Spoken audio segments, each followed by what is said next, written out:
মেয়েদের জীবনটা অনেক দুঃখের। মেয়েদের নিয়ে না কোনো স্বপ্ন রচনা করা যায় না।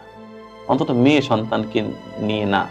কেননা মেয়েরা আসলে তার জীবনের কোনো কুল কখনোই ঠিক রাখতে পারে না।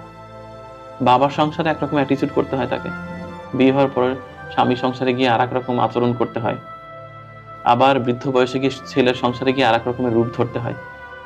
মানে বলে না নারী বহুরূপী, এই কথাটা না একটা পজিটিভ অর্থ আছে আমার কাছে। নারী যে বহুরূপী হবে না, নারীর না নিজস্বতা খুব কম হয়ে যায়।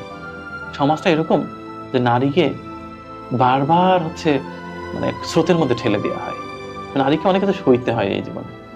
আমার মাকে যেমন সইতে হয়েছে। তো নারীর জীবনটা আসলে খুব বেশি যে স্মুথ এরকম বলা যাবে না। প্রতিটা নারীর জীবনেই খুব যন্ত্রণা। মানে এক একটা স্টেজে এক এক রকমের যন্ত্রণা। এই যন্ত্রণার কোনো সীমারেখা নেই।